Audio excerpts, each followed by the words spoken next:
Hello and welcome to another exciting episode of Token Podcast Live Stories. I'm your host and sometimes referee, the friendly neighborhood Zach Stat Pearson. And today, I am joined by he who codes all from the skies in the clouds, a one Shy Dubs. Hey everybody, thanks for having me. I'm glad to be back. And of course, I'm joined by a longtime series veteran who isn't a veteran, but is an officer, because his last name is Cops, a one Officer 9000. Hey, how you doing?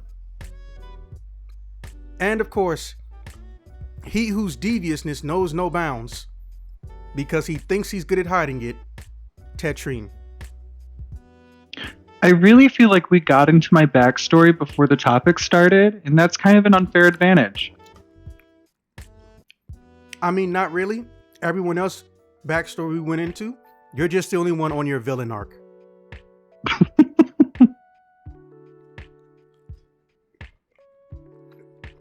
Now, pot stickers aside, it's been mentioned in passing, possibly in dozens of episodes, sometimes live stories, sometimes token cast, sometimes other shit.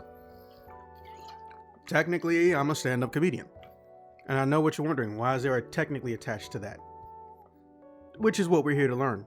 So, technically, which is going to come up a lot, I've been at this a full-on decade.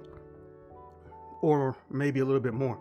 But because of the unusual way I started, and then had long pauses, because I was still in school, the amount of time I've accrued on stage is basically nothing compared to anybody who worked, even for a full year. And before anybody makes an assumption, no, I was not booed off of a stage or some shit. All right, so let's get into it. As possibly only one of you knows, I met Shy Dubs in community college. But what Shy Dubs and practically everyone else occasionally forgot is that I just started college early. I wasn't actually 18 or 17. I was 16 when I started college. I don't consider that something to brag about or anything special. In fact, it's a little bit kind of sort of sad because whatever you want to do, whoever you want to hang out with, whatever you want to do, you can't do because, well, you have the state and federal curfew. And also if your parents say no, because your ass ain't grown. It's kind of a pain in the ass. And then all your other friends, well, they're still on traditional school hours. So that means that they essentially have a 8 to 5. This is before school got extended by a full hour. Those poor bastards. So if I'm on a schedule where my first class of the day is at noon on the dot, and I'm there till 4, I'm working 12 to 4. Right? 12 to 4. There's no way for me to essentially keep up with anybody unless it's online. But, that's just how it is. And one of the things that happened there is that there was a school board, but the literal kind, not the website stuff. There was a school cork board, and there was some performing arts something contest. Oh shit, forgot my phone is not on silent and or vibrate, my bad. There's some kind of performing art shit. And the way it was phrased, it wasn't looking for performers, it was just you get to watch some performances. And I saw what was on the list. And it had two of my favorite things in the same place, an actual seating, not, suffocating crowds where somebody's elbow is going to hit me in the face. I'm not saying I had snuck into a club before at this point in time in my life, but I have been in places where music was being played and there was a live audience and it wasn't a giant concert hall. Let's just say that. And I knew the place, because it wasn't too far from where I was. I decided, let me go and watch this stuff. It says 18 plus, and you get it on a discount with your student ID. Last I checked, community college student IDs do not have age. So I'm going to see if I can play the bullshit game. I succeeded in playing the bullshit game. And for the sake of whatever laws or fines may still be in effect or that I'm not aware of, I'm not going to say the name of this, establishment, because for all I know, someone could see this 10, 20 years down the line and there could be an investigation or their license get temporarily pulled. There's all types of shit that can happen when you have a liquor license. There's a whole entire list of things you have to take into account. But I'm not going to try to get someone in trouble. Plus, to be fair, it technically wasn't their fault. They were told that community college students could come. As long as they got an ID, they got a discount. And they're supposed to be allowed in. So, yeah. What were they going to do? So I go in there. And first thing that happens is I see one of those little pamphlet drink menus. And I'm just like, fuck. So I get regular food. I enjoy myself. I have a good time. Eventually, everything wraps for the night. I'm leaving, but they stopped letting people in, and I just wanted to go back to take a piss. I had to get non-alcoholic drinks, but I didn't use the bathroom. And they were basically telling me no. Not in a rude way, but they kept telling me no. So I said, well, fuck this. I'm not going to sit over here and wait on the bus or either ride my bike all the way back or some shit. I went around back and I did exactly what you think I did. I went into the alley. I went into the darkest part I could find and I straight up relieved myself. Did I want to do that? No. No man wants to pee outside. Did I have a choice? No. However, someone closed the lid really hard and I shook a little bit and someone heard my belt. And it was a woman. The one person you don't want to find you peeing in an alley. It's just awkward. Even if they are comfortable with it, it's fucking awkward for any person.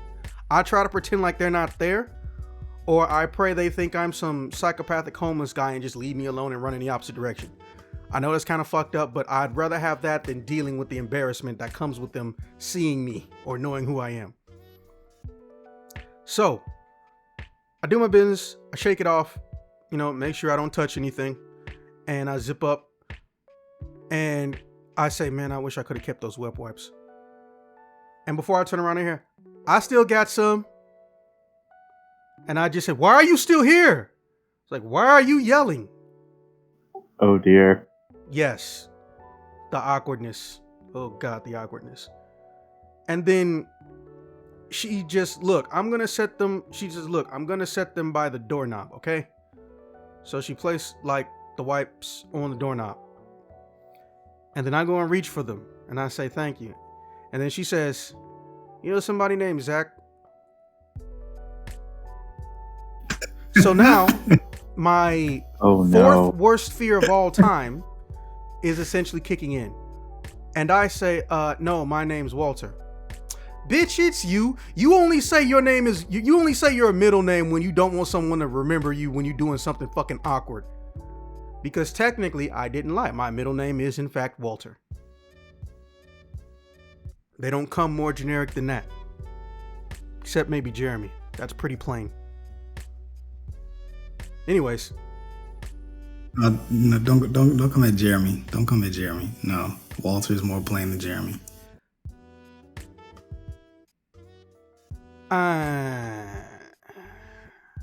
We'll put a pin in that. I'm gonna Google some shit later. Sorry. No, I'm just saying, look, if I Googled ridiculously plain Jane names of North America, we all know John is untouchable. But right under John, I feel like Jeremy's are somewhere in there. Anyways. So I look at her and it's the girl from the stage. And I'm confused. He's like, you don't recognize me, do you? It's like, no, but do you know a large portion of my friends and or are on my social media? Yes, but I'm not telling you to which one. Hey, listen, did I do something to you in the past life? Why are you kind of psychologically torturing me right now? How am I psychologically torturing you? I didn't do nothing. I gave you disinfectant wipes. I was like, listen, you watched me pee.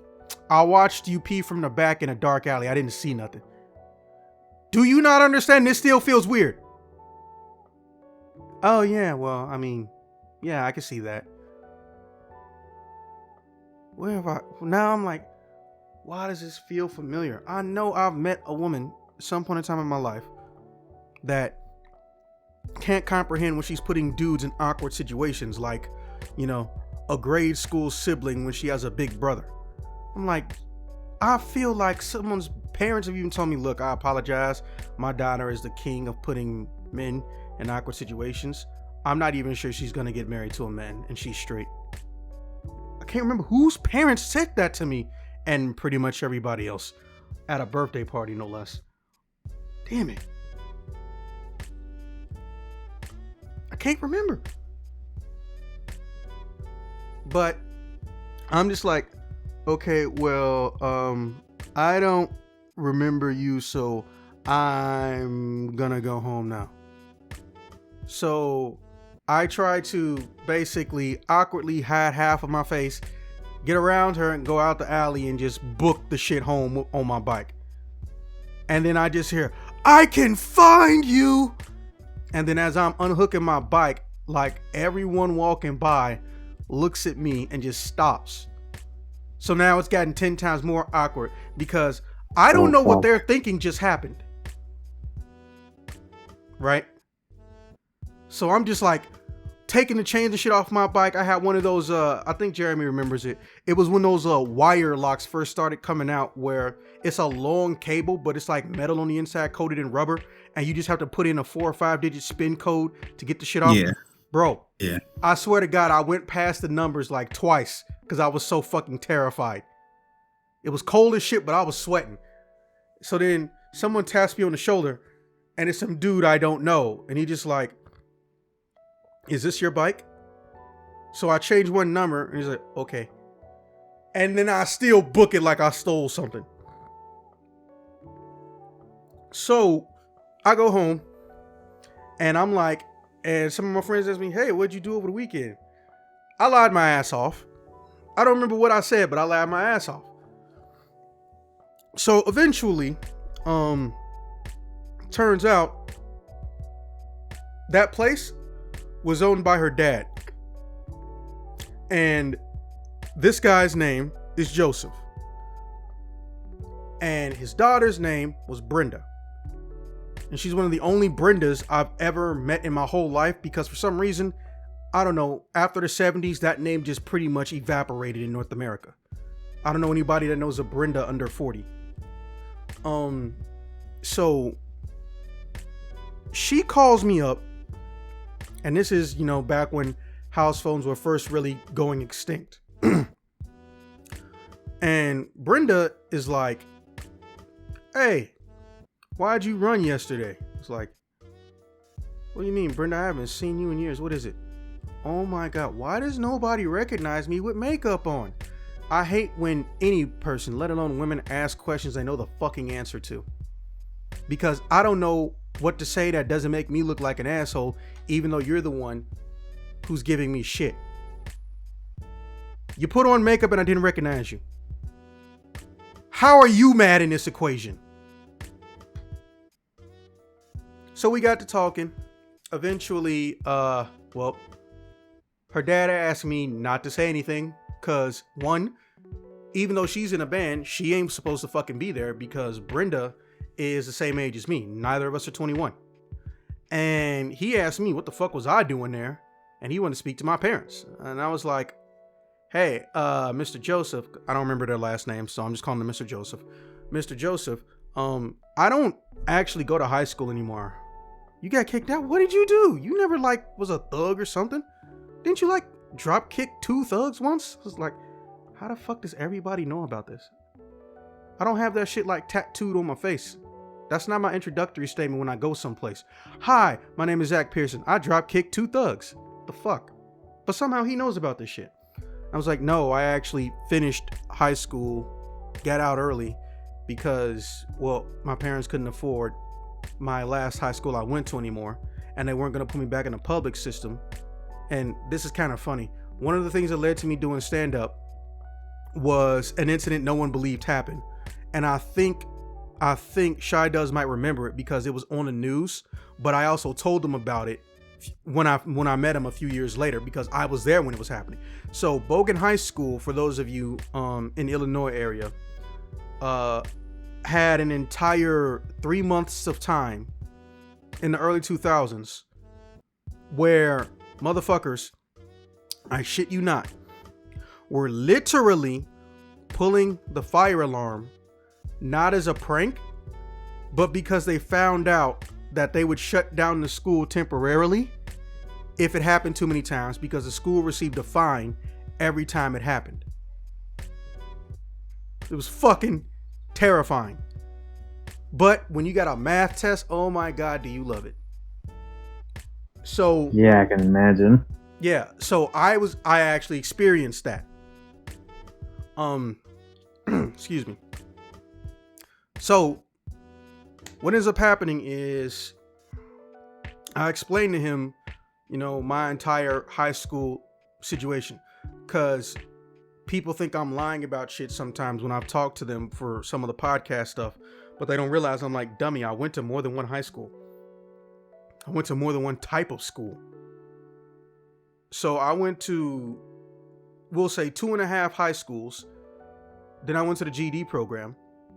But I was so far ahead of, not everybody. I'm not going to say I was the best shit, because everyone knows no matter how smart a test says I am, put some math on it.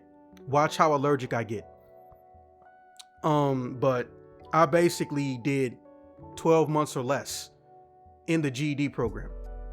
I don't remember the exact time frame of the GED program because it scales based on where you are when it comes to training. But I was basically eligible to take the GED test as early as the end of my first semester, and the GED semester is only 2 months. So I did like 4 months in the GED program, and if memory serves, and I eventually passed my test. My timeline is very fucking hazy. It is very, very hazy, but it gets more accurate the further the story is going to go. So, then he talked to my dad. Thank God he talked to my fucking dad. Oh my God. Everyone loves my dad. Everyone either loves my mom or they're indifferent because they're mostly talking to my dad. But when it comes to dealing with fucked up shit or situations that may go terrible, everybody wants the parent of least resistance. We all know it. We all want the parent of least resistance to deal with it. Because they may care so little they forget to tell the other parent. Come on, I know I'm not the only one. Really? Fuck y'all. I mean, I was, single parent, so my mother was the only one we could talk to.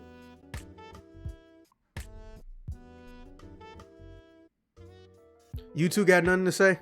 Or did y'all fall asleep? I'm awake. I also come from a separated household. Cough, cough, Shy Dubs, cough. No, I said I have nothing to say. You don't have a preferred parent for when you think you in some shit? It's mama, obviously. Like that's anybody for the most part. Okay. Well, for me, it was the opposite. It was my dad.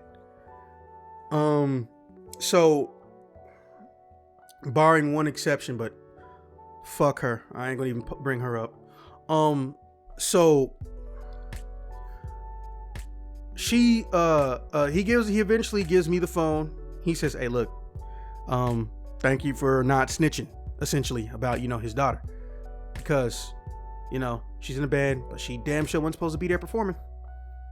He obviously watches her. She ain't doing no drugs or alcohol, blah, blah, blah, blah, blah."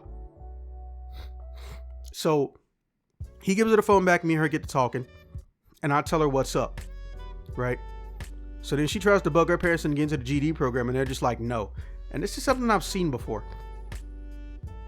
GED costs less than regular high school, and if your kid's already in the public school system, you get a chance to get them out of high school quicker. But parents will just say no to their child going to the GED program.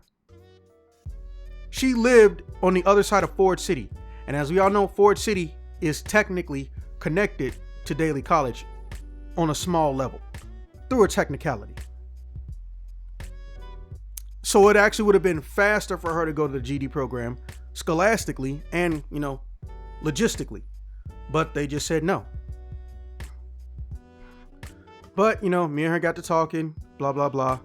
And eventually, one day, I just asked her dad for a job because, well, he's kind of like the only person who will actually accept my parents' written statement saying I'm allowed to have a job, because even though I'm out of the school system, some people just say, nah, this just looks too shaky for me, man. I was like, what? How is this shaky? You literally have parental permission to fucking hire me. And you have proof I'm actually out of the school system. So I worked for them. And then one day, he had made a mention that some comedian couldn't make it. And if people want a refund, that's fine, but he's going to find replacement. He's going to call in some favors, and he's going to have replacement people come in for the night, right? Here's the thing, though. He wasn't going to do that. He wanted to call up every other person in the band that his daughter was in, and he's like, hey, all of you, get your asses over here. I'm going to get y'all some free promotion. And they were essentially going to do a free show, which we all know, unless there's some charity involved, it's usually a bad look. But pretty much everyone in that band, except for one person, is a minor. And he's only 4 months older than everyone else. Minus Brenda. So they were a teenage band that were becoming adults over the course of, a few years. And their parents agreed to it. He was making calls. Some of the parents are being defensive, but the opposite parent would try to coax them. And I'm basically throwing glass bottles in the trash, and I'm cleaning up floors. And eventually, people started leaving shit on the stage. Like, everyone knows that is a fucking no-no. Also, it's one of those stages where, I don't know how you would describe it, but they have lights that are in the actual stage floor on the edges. Really, that's for people not to bust their ass falling off of it. That's not even for the crowd. But the outlets, are kind of sort of exposed enough to where a liquid can easily leak in there, and then you got a fire on your hands. Or you got a shorted bulb, or you might short all the bulbs. Like, there was potential for some shit to happen. Obviously, they do have a safety line, though. And I was the one who would actually have to paint it. And then there was some chemicals that would make it glow. It was kind of fucking cool. But the way it worked is, they wanted to make sure at a minimum there was 10 inches of space that nobody came near. But obviously the further away, the better. Right? So, I'm cleaning. I am Swiffering the floor. And then the lights are off. But I tap a bottle. And I was like, is this a fucking bottle? So I go back and I tell this dude named Phil, he worked there. I was like, Phil, hey, where is the switch that turns on the power to the stage? Oh, you getting up? Yeah, I'm gonna get up there. Not knowing that he meant it in a completely different way, right? So I go up there. Bro, I was hella pissed. There was 11 glass bottles on this motherfucking stage. Budweiser, somebody had brought a fucking chalice. It was glass. I guess they wanted. This is when the Little John chalice thing was full in effect. For those of you who remember that shit. What year is this again? I don't know. But if Little John is everywhere and chalices are everywhere, it's early 2000s. Okay, I really wanted to yell yeah in Lil Jon voice, but I won't. I wouldn't have been mad at you. That would have been fucking hilarious. So the mic's on, and I was like, and I just go, hey, and I give the universal sign for pause or cut the music temporarily. You motherfuckers are not at your house. Don't be leaving junky bottles on stage. If you cause a fire, not only are you not gonna pay for it, you gonna be the first motherfucker to run out of here. And then the whole room started laughing. Now, technically, I won't call that my first joke because I don't consider it a joke, right? So I go, okay, look, there should be a trash can or 3 or a big ass big ass I'm meant for a festival or an out school or a summertime picnic sized dumpster. Pass me one of them bitches and bring it forward, please. And they literally like crowd surf a fucking dumpster over to me. Thank you. So I start throwing this shit away. Right? And when I get to the last bottle, Joseph grabs my hand, pulls me down and says, "Hey, fucking stall, man. Keep stalling." And when I open my hand that he grabbed, there's $100 bill in there. I was like, the fuck? Oh, so this is how dumb, to this day, nobody who was there believes me. The whole entire staff, Brenda, nobody believes me. I'm thinking he meant keep them entertained long enough for the performance to get in. Not that he's paying me to do stand-up, because I technically don't know how to do it at this point in time. Right? So, wow. yeah, so I keep this shit on the side of the stage. So this shit is like permanently to the left of me. And I just say, "Hey, don't be scared to pass anything up to me if you want it thrown away." We all know that trying to get anywhere in a crowded club is like trying to play Tetris in real life. So they start laughing a little bit, and I'm just like, huh, why did they think that was funny? That was kind of boring. You're gonna notice a pattern going throughout this whole first not stand-up routine. So then I just started calling off things that everybody wants, doesn't want to deal with while we're in the building. And one of the worst ones is people not closing the fucking door. Right? I don't know if you've ever seen a restaurant or a club where before you go in the actual front entrance, there's this like black box with plastic clear sheets over it with the door handle. Then you go in there, then you go to the front door. That's because assholes won't close the fucking door, no matter how cold it is or if there's snow blowing in. Assholes. Not customers, assholes. Call them what they are. We don't have that. And these mugs won't close the door.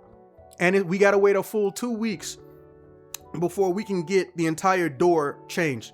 Because instead of just getting the hinge repaired, which has happened, I think 7 times in 2 months, Joseph was going to get a new type of door and a completely different hinge type. And, get in one of those automated systems where it knows to close and how far to close with the spring loaders or whatever it's called, right? So I just say, "Hey, look, guys, please keep the door closed when you come in, okay? It's cold outside. It's motherfucking November. We all know this is girlfriend stealing your hoodie and or coat weather." So then, like, the room actually legitimately started laughing. And then I hear somebody go, "What's that supposed to mean?" And I just look at them as like, you know damn well when you're going any place, especially in this city and in this state, once you get past August, not even really August, once you just get past the summer, everything is 50-50 with this bipolar weather. We are the inventors of the concept of bipolar weather. Nobody fact checked that.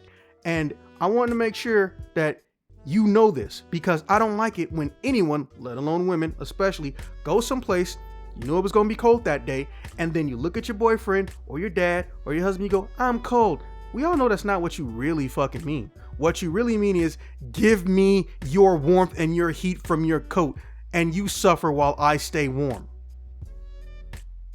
And then something clicked, because the room just like erupted. Because there was some dudes yelling, "You do that! You do that! Now I don't!"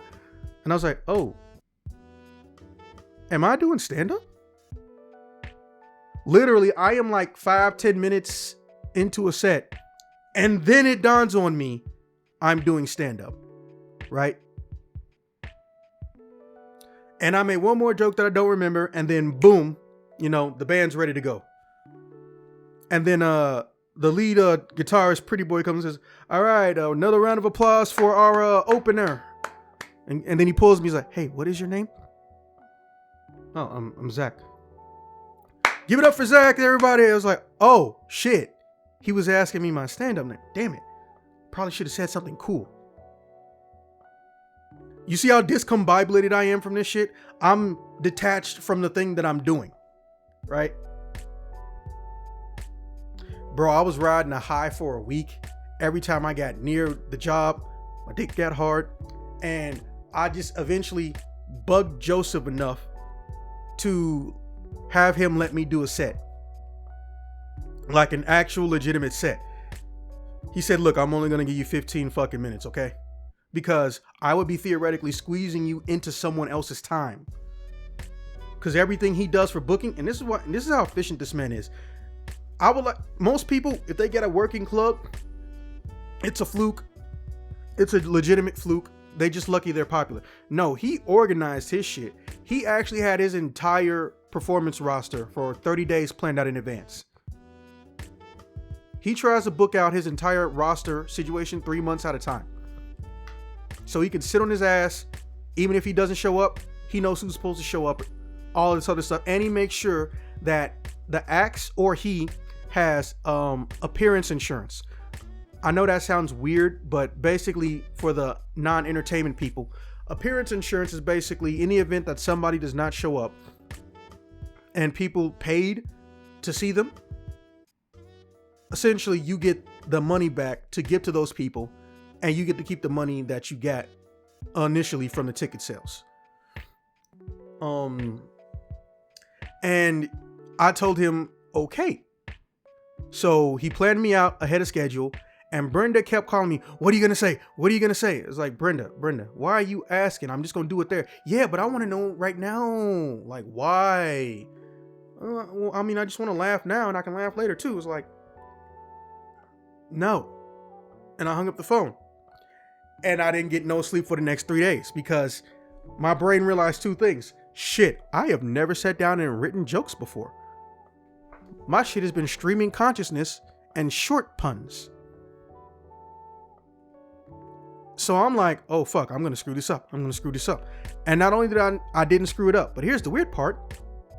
When I got done, Joseph was walking me, to the back because I still had to work. So he was gonna have me unload some cleaning chemicals and shit, and also help him do a booze run from a distributor, not like a retail store. And he's telling me about this stuff, and I straight up threw up in the first trash can I found. To this day, I still don't know why I did it. I didn't get booed off the stage. People laughed. I did that thing where you make a white people's face turn baboon's ass red. So I got some enjoyment out of it. I love doing that. Yes, Tetrine? It's just affirmative laughter. There's more than one way to tan a hide. You have your back door. I use the front door. Anyways, so Joseph said, are you fucking okay? It's like, yes. Like, Zach, let me tell you something. I've known you maybe 10 years. Do you know how much I hate when you answer a question and you make it sound like the answer is a question? I was like, I'm not trying to do it on purpose though. Okay, let's say I actually believe you. Well, I mean, he's not an asshole, but look, there's not an adult in this world that thinks it's a good idea to trust a teenager. Especially implicitly. So I told him, like, listen, I don't know. I was like, well, look, I can contact your parents. I know where you live. You're taking a drug test, okay? I'm not going to fire you, but if there's something really wrong, I'm not going to be having you around my daughter or my family or this place without you getting looked at or going to rehab. I was like, I'm not on drugs. You're sweating when I keep the stage cold. There's no overhead lighting specifically to avoid face sweat. And I make sure that there's in-ground AC. And you just vomit it. And you just now started your work day. Go home. So I went home. And, I took a drug test. And I came back clean. And if I didn't get the drug test within 48 hours, no, not even 48. If I didn't get that drug test within 24 hours, like a full drug test, not just pee, I had to do some other shit at this doctor's office or diagnosis place, which isn't the same thing as a doctor's office. And he still talked to my parents, Well, luckily, my dad was around. And he said, boy, you funny, boy? I was like, why you sound like Foghorn Leghorn right now? I was like, yeah, I think I'm funny, Daddy. It's like, well, I mean, I know you're funny, but I didn't know you could get that funny. How long you been doing this? Is like, that was the second time ever. Oh. Hey, make some jokes about your mama for me. I was like, you ain't even gotta ask. So, I know this is like the most boring but manliest thing ever. Me and my dad, when we want to eat something or we cooking something, we will straight up go in the kitchen in our pajamas, fix the shit, talk about whatever, and chill in there, right? And for some reason, this pisses off my mom to no end. So when she come home from work, or if she going out, and me and him are in the kitchen in pajamas, she, well, at some point in time, will say the sentence, y'all make me sick. And I'm just like, and one day she left and asked me, I was like, do you actually know what she's mad at? I was like, bro, no. Like, I've asked, and there wasn't really an explanation other than she doesn't like the fact that we will be in our pajamas chilling in the kitchen. But that's it. There's nothing else to it. Like, if there is, she ain't told me. And I know no longer than you. Do you want to stop doing this? It's like, hey, look, I'm not stubborn, but you know I'm set in my ways. I don't see myself stopping. Now, for anybody who's coming from a 2-parent household, hey, look, we all know how the shit work. If mommy and her daddy don't get in trouble for some behavior and you copy the behavior, you don't get in trouble until mommy or daddy gets in trouble for that behavior. Is it lazy? Yes, I acknowledge that. But let's be honest. Me and my dad aren't out here beating the shit out of my mom, doing drugs, setting anything on fire, or being alcoholics. We're just in the kitchen in pajamas. So if he don't get no fucks, I don't have to give a fuck. And, you know, this doesn't come up, or rather, I guess, transitive situations didn't happen with my mom when it came to this information. So my mom doesn't end up finding out until I'm like 18, right? I don't even remember if I told her how it happened, or I think she might have assumed I just started at 18. She even helped me do some of my out-of-state shows sometimes. Now, eventually, and you know, technically I'm also in college. So what ends up happening is I really only end up doing 20 shows going from 16 to 18. That's how little I perform.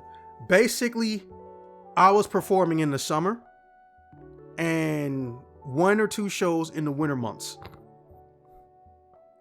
That was it. I did not live or do a traditional comedian job. You perform someplace, hopefully you become a regular. And when you become a regular, you know, you might not quit your day job, but you go do this. Or you pray, you meet somebody who likes you enough to want to put you on their tour.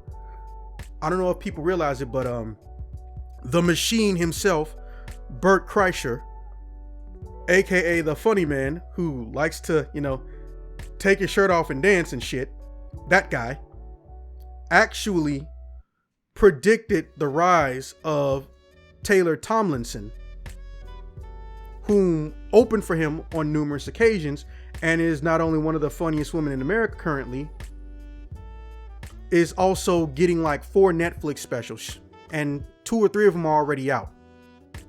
Right? Yeah, it's funny how that works out.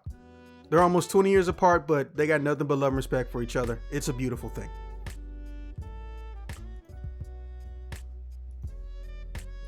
So I'm just going to delete that one. Anyways. So I started talking to other people. And apparently this is one of the worst things that could possibly happen. I started asking like, hey, what's a good place to go perform? Hey, what's a good place or type of joke to make? Is this joke too much or too little? I'm literally asking every question that you can think of to some of these people who are like 40, 50, maybe some in their 30s, and they're all saying different shit. But you know, every comedian is different, unless you get those really generic ones who like only perform in Christian comedy clubs or Christian, that's not a thing, Christian performing arts events and shit like that. Everybody got something different to say, and I'm okay with that because it's not an exact science like math. You know, I don't know how this works. I'm not pretending I know how this works. I don't even know the name of comedy bars. I think that in the whole entire 2-year time span, I only learned the name of 2 legitimate comedy places, because most of the places I was performing, they weren't necessarily from the ground up comedy places. They were just legitimate bars, right? And they just happened to have a stage, and they took me. But most of the time, of those 20 times I would perform, bro, I was a push off. Now, I don't know if that's the technical term or if people have come across this term before, but a push off is someone who, well, they don't get to perform because time constraints or something or someone took too long. Now, were they doing this to me on purpose? No. These people didn't know me enough or see me enough to hate me, right? Never got booed off a stage. I killed, and I developed an addiction to making white people choke laugh, which I probably shouldn't have, because, well, apparently, if you do make somebody pass out from laughter, they can actually sue you. Yeah, ain't that some shit? You came to a comedy club to laugh, and you can sue me for laughing. Yes. That's pretty bad. Yeah, that doesn't. This is America. Anyways, so I'm sitting up here thinking to myself, yo, I should write down some of this stuff, see if I can develop a pattern or figure out what type of comedian or what type of jokes I like to say or what type of jokes I'm good at, and work on the types that I'm not. Right? Dude, and here's something I didn't know that was very uncommon. Some of the places I would go, I would write or think up the jokes on the way there. They weren't pre-rehearsed.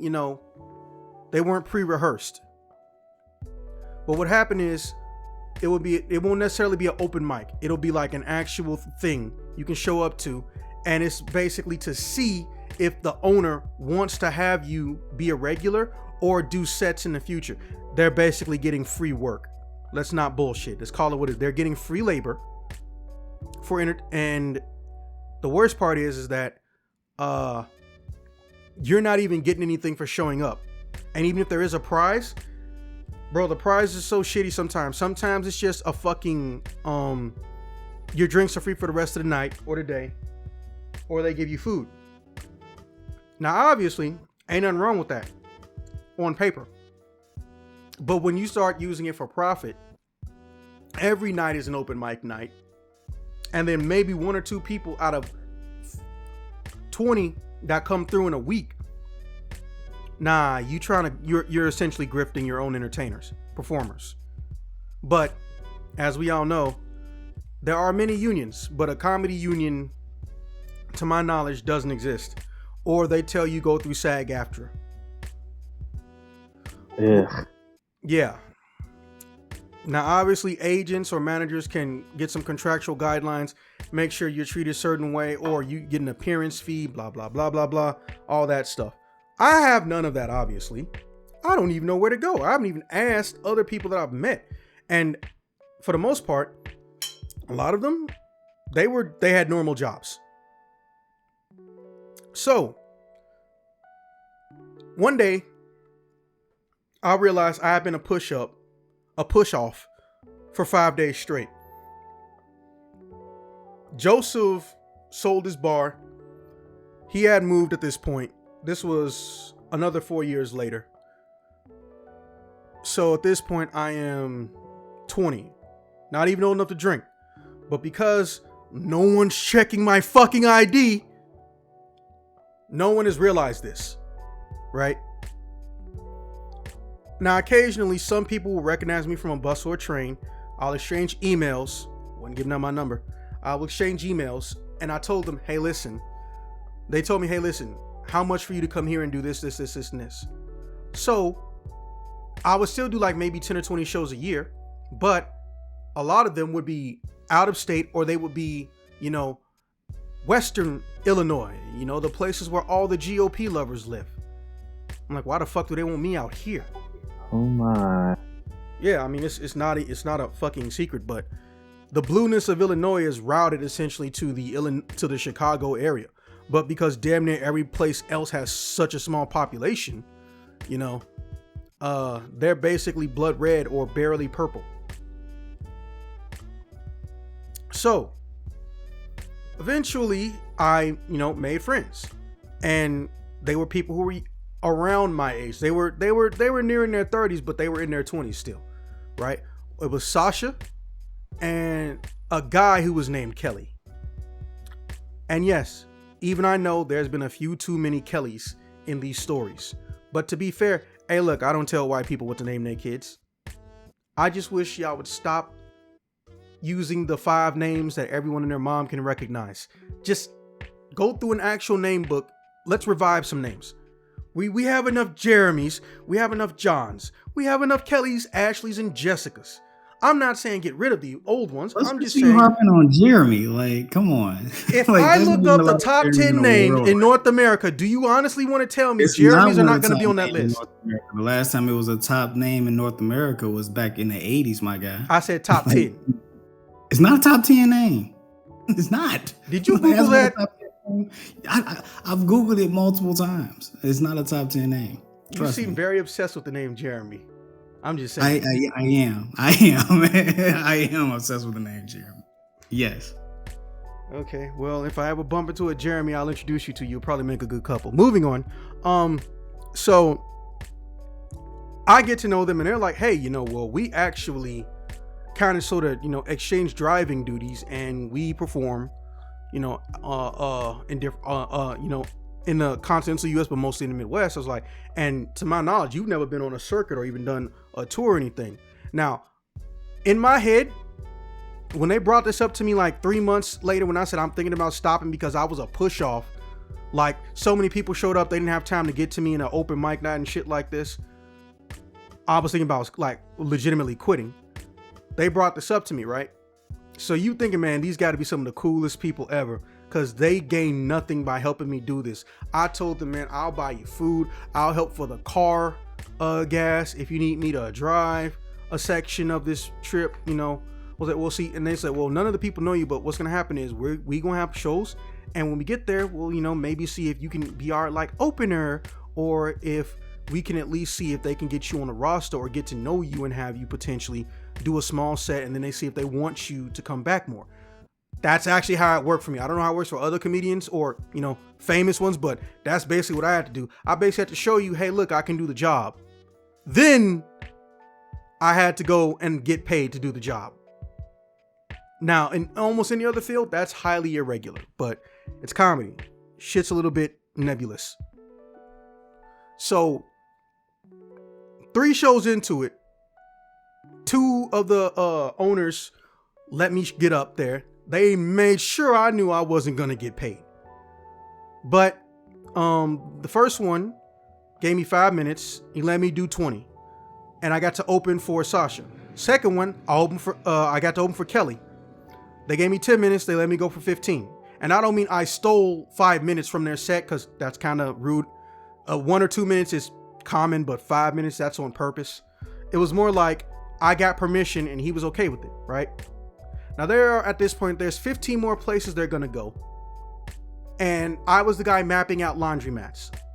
And I made sure I tried to look up 24/7 ones, right? I go to sleep in the back of the car. Well, van, SUV. It was something big. It was probably an SUV, right?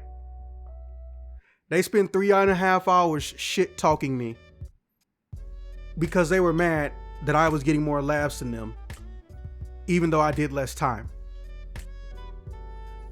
So, like Sheesh. anybody, yeah, like anybody in my age group, you know, who's got good self-esteem and shit and is comfortable in his performances, I got out and got my shit out at a gas station when they went in to get food and take a shit. And I went behind the gas station and I fucking cried like a little bitch. And, you know, Lyft and Ubers weren't exactly everywhere at the time. So I sat there for like 3 hours waiting for a taxi. And the night shift lady came out and she knew I was back there. She said, "Hey, listen, I don't know what happened with your friends, but you're not like a lost kid, are you?" I was like, "No, I'm an adult. I'm going home. There was a tour or something. They wanted me on it, but they decided they didn't because I was funnier than them. So why are you crying?" And I basically try to tell her, look, I just listened to people shit on me for 3 hours and some change who were supposed to be my good friends, who were some of the only people who would actually give me concrete, helpful information and not look at me like I'm crazy because I don't know shit, right? And she's like, "Where are you from? I'll try to get you on." I'm like, I'm from Chicago. I was like, "Okay, well, I am not leaving the state." I was like, "It's fine. I did call a taxi. It's just, it's a taxi, you know? It's gonna take them a while." And then she gave me $100 and she gave me some Kleenex. And she went in there, bought me an orange Mountain Dew. They don't make those anymore. And she talked to me for like 10, 15 minutes to try to get me to feel better. And then she went home and I never saw her again. And I honestly regret that I didn't read her name tag. And I got to the taxi, I got to an Amtrak or a Metro. I basically slept on a bench until they started running again. And Sasha and Kelly were blowing up my phone.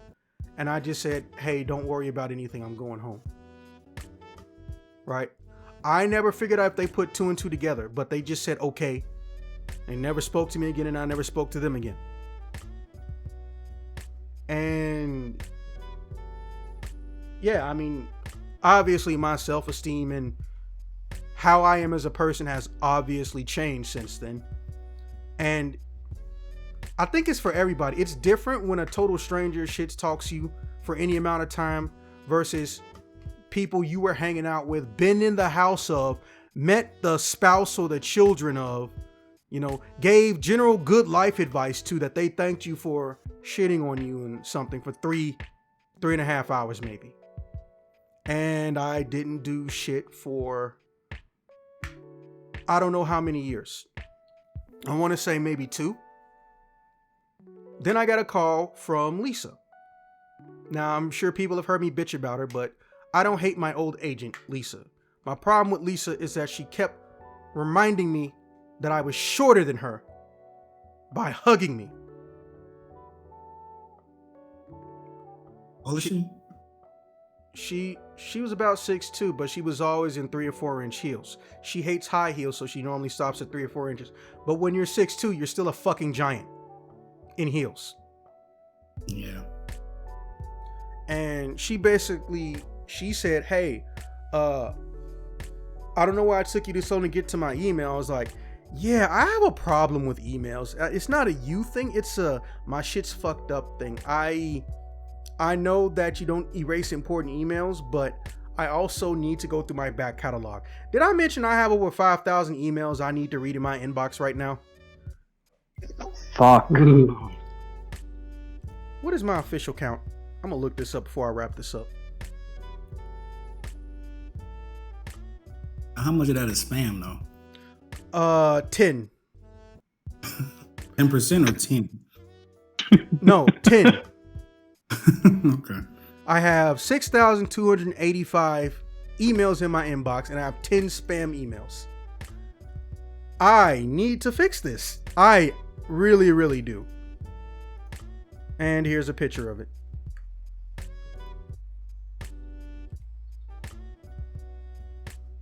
So, oh, why did it double post? Shouldn't that go like take down for whatever. Yes, it should. Moving on. And I told her, hey, I'm sorry. My inbox is legitimately a problem. So, officer, stay out of it. So, essentially, she basically said, hey, listen, I don't know if you currently have an agent, but from what I've been told and what I saw, you weren't. I was trying to find you some years ago, and I'm still interested. I don't know if your comedy's evolved, but since you're young, that's actually a pretty good place because it's more dynamic with you. It's like you sound like you've represented people before. So me and her got to talking. Essentially, she's a one-woman band. She went independent because, well, the organization she was with was full of pigs. Essentially, it was full of pigs, and she even swiped a lot of their talent because the talent knew they were pieces of shit, right? And she wanted to grab me because she had practically nobody in stand-up. She had like models, actors, something else, I don't know. But she didn't have comedy or people who were capable of comedy writing, right? So, I decided, okay, here's what's gonna happen. And I want to meet you and get to know you. And then I told her what happened. And she was like, why you let these ignorant jackasses in your head? Are you serious? They hate you because you're funnier than them. And they're your friends? Well, I mean, I haven't talked to them since then. Good. And, well, she basically won me over. Now let's speed forward to good old 2018. A lot of stuff happened near the end of 2018, didn't it? Yep. So she's going on a vacation. At this point, I've done stand up. Maybe for a whole entire month out of the year because, well, none of my jobs that I was doing were morning shifts. And doing a morning shift at a stand up club has essentially no money. There's no money. Doesn't matter if you're good. You're not getting paid enough. And in my case, sometimes it almost wouldn't warrant the trip, especially for my agent. Because if I'm getting like 200 or 300, reminder, she's getting like 30 or 40. So it was almost a loss. But sometimes I just wanted to test out new material. And she understood what my situation, and she actually didn't mind that based on my work schedule, because I was almost always early birds and night shifts, I couldn't do a lot of this. Or if I got there, I would be sleepy. Or if I went there, I won't be able to get to work. Right? And it's not up to these club people or entertainment bar lounge owners to get me back and forth to my other job. Obviously, I bike or rent a car where applicable. And if I go out of state, bro, I make sure it's time with a 3-day vacation or vacation time. And I would go ham and then nothing. So she would make a lot of money in burst. And then she would get nothing when it came to me, essentially. I'm wrapping up. Calm down. So, one day she hits me and says, hey, listen, I got something big for you. I was like, you always say that. And don't get me wrong. I'd consider anything big. Like, no, dummy. I have something big for you. I'm talking, you might be on 3 different pilots. I was like, okay. But hey, listen, I'm going on vacation. I'm heading to Italy. I was like, oh, hey, take a lot of pictures of me. Yeah, I'm going to try to go to those seafood places you told me about. People really are sleeping on the seafood stuff over in Italy. Lisa, you remember what I told you about trying to use slang? So then she laughs, but I wasn't joking. I did tell her, please don't use slang. It just feels wrong. It would be like hearing your parents say, oh, this is lit. Or trying to respect anybody over the age of 25 that says lit in a sentence and they're not talking about igniting something. But I'm not here to name names. I say lit. Like, yeah. I sound damn well saying it too. Like, I don't know what you're talking about, but yeah. Okay, first off, my problem with you is this LBVS shit, but we're not going to even go there because we'll be here all day. Oh my God, don't bring that up. Because now I'm not. I literally said I'm not. Fucking LBVS bullshit. Anyways, So Lisa goes on a trip. She sends me like pictures for the first 2 or 3 days, right? So Lisa's very good with her vacations. She eventually did get a PA, and the PA was really just like dispatch. I know it sounds weird. We even nicknamed her dispatch. Her personal assistant was really just dispatch. Hey, can you get here at this time? Or hey, you have this show tomorrow. Are you still good for it? Blah blah blah blah blah. And that means she basically had a 4-week vacation. So she takes the final 2 weeks off and closes down shop unless someone says they specifically want to work, and she books it in advance for her office. Essentially, she's not doing work. But before that, no, I'm sorry, but after that, she also puts her end of year, all of her vacation time into another 14 days for the beginning of the year. So from the half end of this December to the top of January, you can't find her ass, or she's not doing shit, right? I got a call in the middle of January, and what was her name? I think it was Josiah, something unique. I couldn't tell what country she was from. She had a cool accent. And Josiah tells me, hey, when's the last time you seen Lisa? I was like, I haven't seen Lisa since October of last year, but I talked to her like right before she went on an Italian vacation, and she cut me off. I was like, yeah. I was like, wow, what's up? I haven't been able to find her since then. I was like, well, her vacation's still going on. Like, no, it ended 3 days ago. The fuck? Well, Italy's under that lockdown stuff, and they sending food to people, but she should still be able to use her phone or, find something like, yeah, her dad is literally from Italy. I forgot what else she's mixed with, but, she's half Italian. And she even lived there for a little bit when she was a kid. So I told her, hi, I know some of her other acts or talent acts, because she had us do a group photo shoot and single photo shoot. So I met some of them. I can call them around for you. It's like, I have most of them, but some people left the company, or they just left having Lisa as an agent. I can call those guys and girls. It's like, yeah, please do. And as you know, come March, shit went to shit. Some places closed down earlier. Some places closed down a little bit after, but the lockdown stuff, which ironically one of Trump's technical only good decisions, but because of the way it was handled, it ended up being total chaos at first. I've avoided that altogether, but I want to go down that rabbit hole. Well, of course we could have. Listen, you don't know it's fine if you do. We all know Trump was a fuck up. It's not a problem.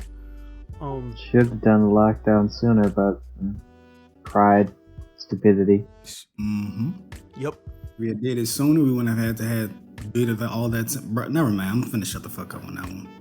Politics. So, I don't know where the fuck Lisa is.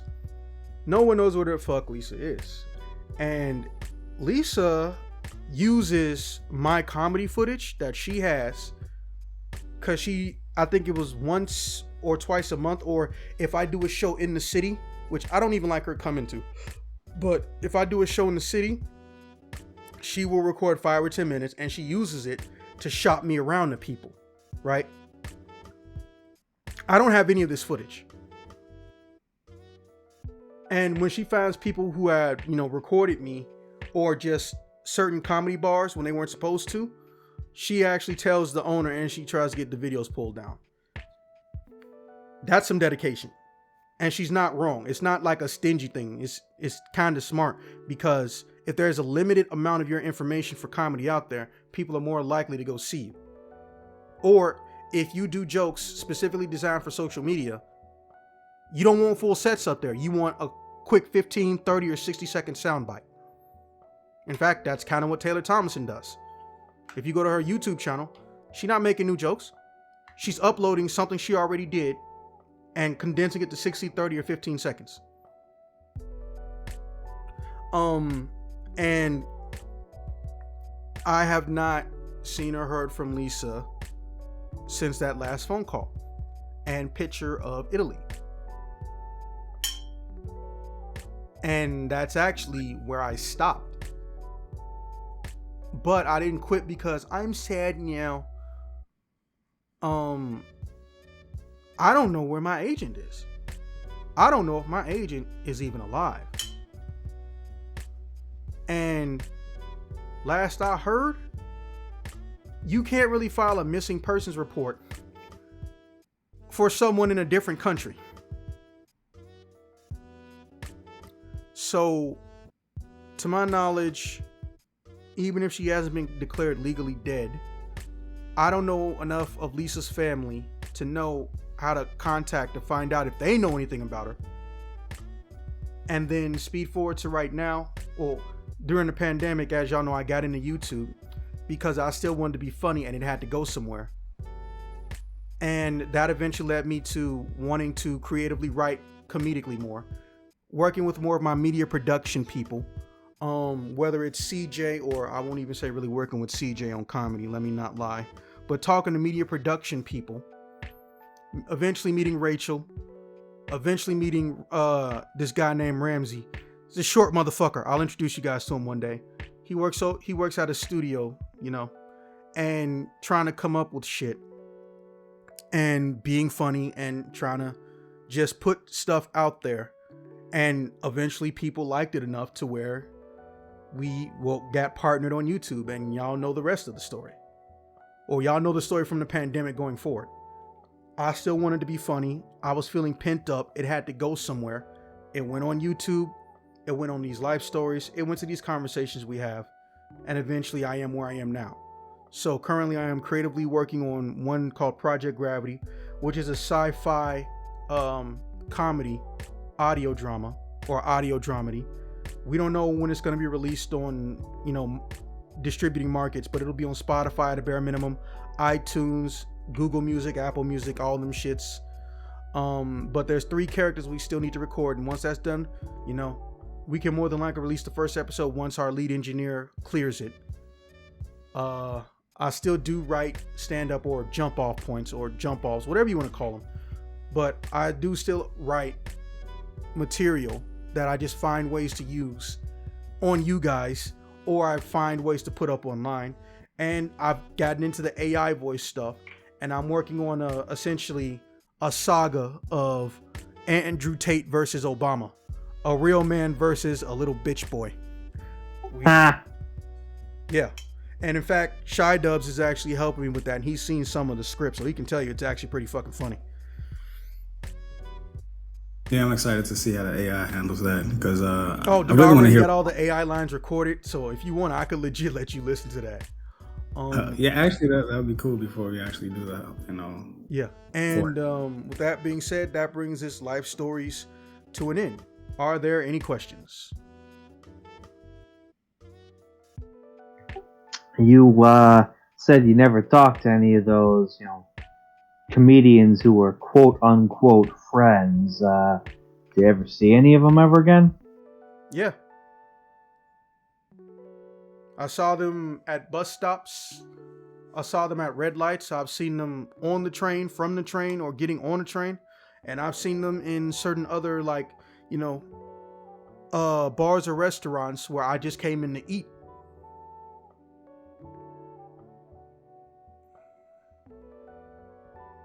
Huh. Well. Was that the only question? Well, the only other thing as a follow-up would be, I assume you haven't talked with any of them ever since then, you know, them basically hating on you for being better than them? No. Sasha smiles at me in that I'm that smile that you know that something's wrong, but they can't say it or don't want to show it, or she'll wave at me and I'll just not say anything.